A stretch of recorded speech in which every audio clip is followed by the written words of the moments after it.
상태로 처지고 이 과정에서 대소장이 압박을 받아 각종 문제가 일어난다. 하루 40건 정도 치질 수술을 하는 서울의 한 대장질환 전문병원. 치질 수술이라고 하면 다들 부끄러워 쉬쉬하지만 알고 보면 우리나라 사람 절반 정도가 한 번쯤 앓고 지나가는 국민 질병이 바로 치질이다. 그런데 이 치질이라는 질환은 인간에게만 발생한다.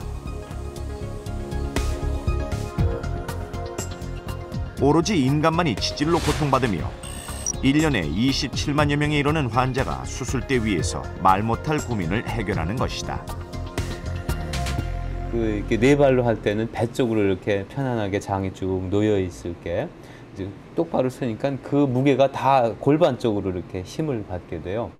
특히 나이가 들어서 조직이 약해지고 그러면 이제 처지면서 여러 가지 문제가 생기거든요. 첫 번째로 생길 수 있는 건 이제 거기 혈관들이 이제 그 수압 때문에 늘어나면서 항문에 있는 그 조직이 같이 늘어나는 게 결국 치액이죠, 치질.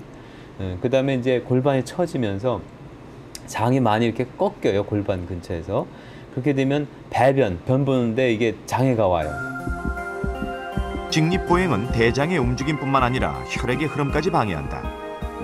혈액이 항문 근처에서 맴돌기 시작하면 치질이 쉽게 발생하며 다리에 흐르는 혈액 또한 중력을 이기지 못해 밑으로 쏠리는 현상이 일어나 우리나라 사람 100명 가운데 3명이 하지정맥류로 인한 고통을 겪고 있다. 하지정맥류는 장시간 서 있는 사람들에게 자주 발생한다. 처음에는 다리가 붓는 정도로 증상이 미미하지만 시간이 갈수록 혈관이 확장되고 증세는 더욱 악화된다. 소리가 많이 들리시죠? 이 까만 게 전부 다 정맥류예요. 이게 지금 정상 같으면 한 요 정도 크기나 더 작게 보여야 되거든요. 근데 지금 굉장히 커져 있죠. 심할 경우에는 마치 거미줄처럼 번져나가 혈관 자체를 잘라내는 경우도 많다. 서서 계속 있는 게 나빠요. 그러니까 좀 걸어 다니다든지 이러면 괜찮으시고요. 병이 생기기 전에는 그런 게 예방이 되는데 생기고 나면 치료를 하셔야 돼요. 척추 디스크 역시 서 있는 사람에게만 발생하는 질환이다. 동물의 경우 척추는 단지 몸을 유지하는 수평기둥의 역할만 하기 때문에 중력의 영향을 받는 일이 없다. 그러나 사람은 직립생활을 하기 때문에 체중은 척추 방향으로 그대로 전달되고 평생 동안 엄청난 하중을 견뎌야 하는 것이다. 사람이 척추로 인한 문제를 해결할 방법은 없다. 똑바로 서서 걷는 것을 포기하고 다시 원시시대로 돌아가 네 발로 걷지 않는 한 인간은 직립보행으로 인한 수많은 질병의 고통에서 영원히 해방될 수 없을 것이다.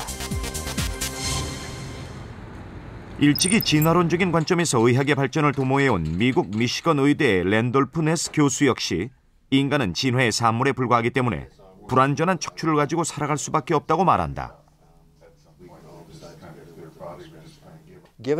현대의학은 궁극적으로 척추에 도움이 안 됩니다. 오히려 자연 상태에서 인간이 300~400만 년 진화한다면 척추는 더 좋아질 겁니다. 문명이 고통을 준 겁니다.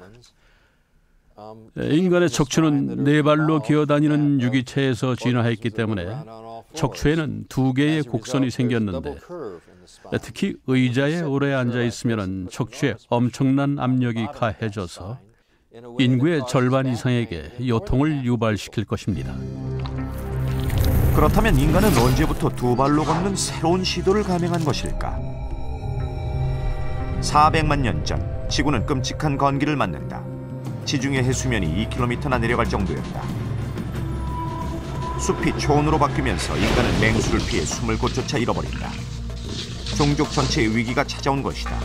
당시 인간은 2가지 갈림길에 섰다. 침팬지와 같이 네 발로 도망을 다니면서 시속 60km까지 속력을 내는 맹수들을 최대한 피할 것인가? 아니면 2발로 우뚝 서서 보다 넓은 시야를 확보하고 이에 대한 대책을 세울 것인가? 당시 현생 인류의